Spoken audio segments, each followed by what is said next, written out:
let us understand something from the story. The Upanishads don't tell something just for the sake of telling. Okay?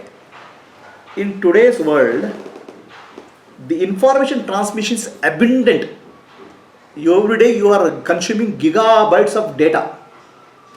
Earlier days, every word they speak was very precious.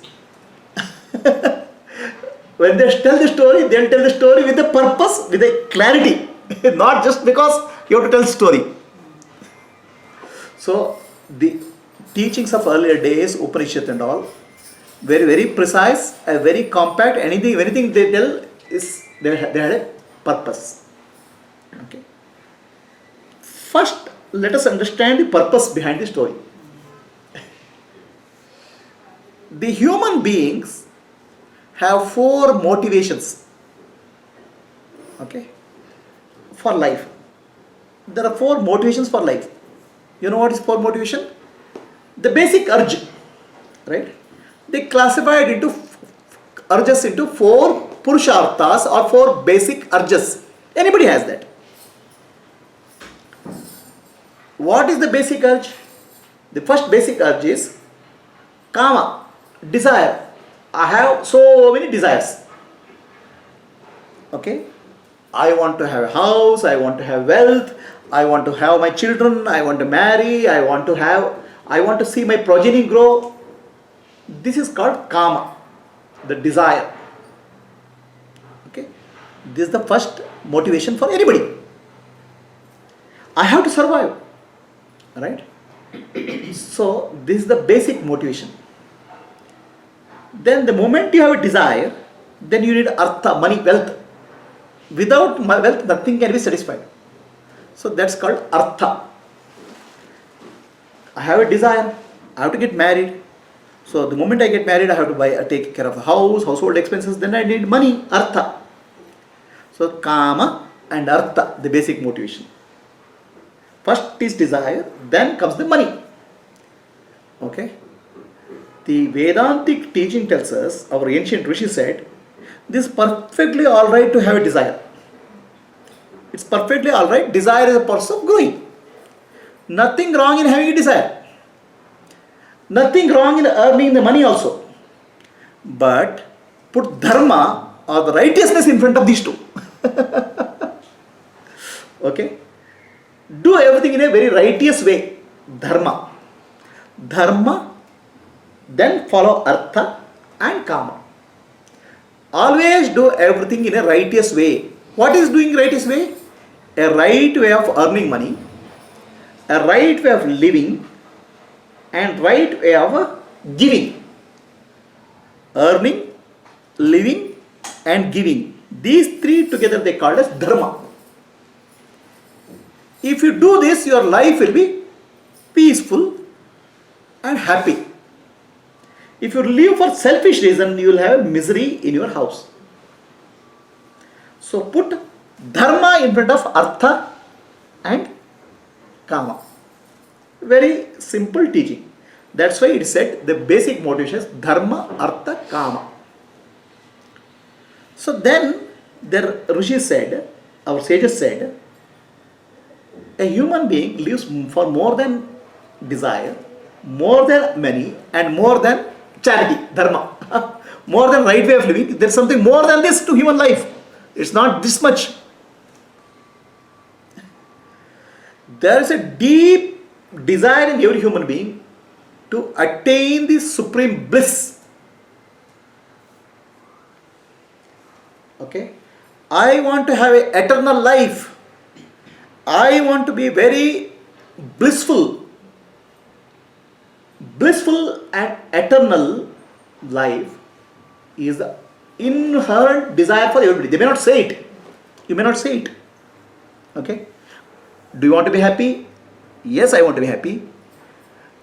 Do you want to be very happy? Yes, I want to be very, very happy. That means you want infinite happiness. Do you want to be happy always? Yes, I want to be happy always. So, eternal happiness, eternal infinite happiness, and then what he calls eternal life. We want to live and we have to enjoy it forever. Eternal life. So we have these unstated desires. Okay, it's already there in our hearts. Eternal happiness, eternal life, and infinite happiness. So this our ancestors called mukti, freedom from all kinds of suffering. Okay, so mukti is basic motivation inherent in everybody, not just kama. So desire is there. Why? I want to be happy. How happy? A lot of happiness. How long? Always. So basically you are constantly working towards eternal happiness, infinite happiness, and eternal life. You are not stating it, but it's there. That our ancestors called mukti or liberation. Okay. This also a fundamental urge. So they said your life is to be dharma, artha, kama, but moksha is background. That's why moksha is kept last. Moksha is not stated, but it's always the background of everything what you do.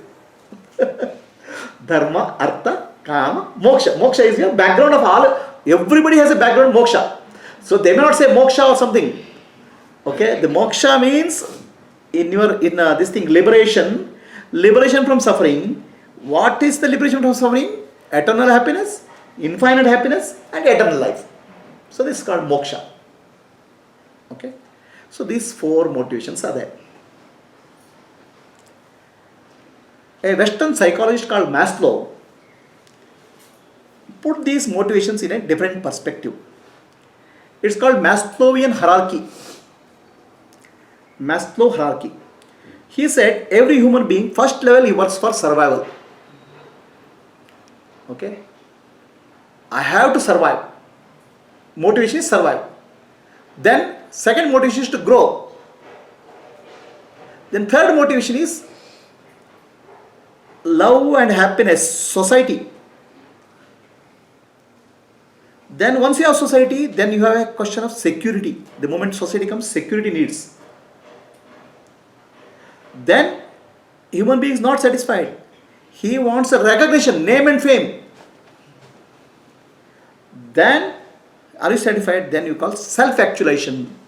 I have to be the best in whatever I do. I am a musician, I have to be the best musician. I am a dancer, I have to be the best dancer.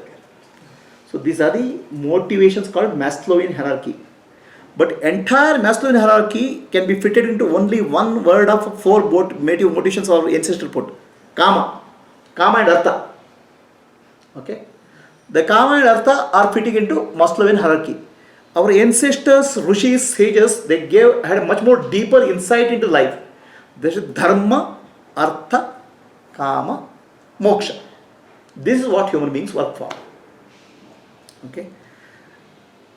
The Kathopanishad takes all these four motivations and explains to us. That's the beauty of Kathopanishad.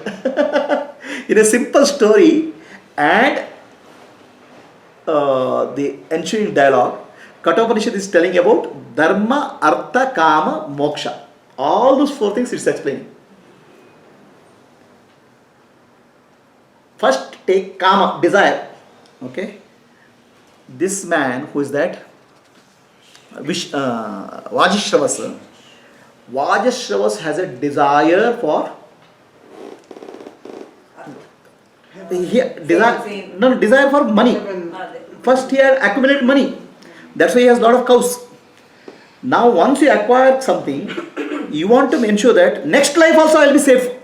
Not only this life. Desire for human beings is this life and next life also. I want to ensure my next life also, which is I want to go to heaven. So the desire is not limited to this life. Desire is appearing for the next life also. That's kama. Kama and artha. Artha, he has earned money. Okay. So that's where the setting is. Now the son Nachiketa comes. He is looking from dharma and moksha point of view. He is young, but he is smart enough to see the deeper meaning of what he is doing. And he is looking for righteousness, dharma, and liberation, moksha point of view is what his father is doing. So in this way, a small story contains dharma, artha, kama, moksha, all those things.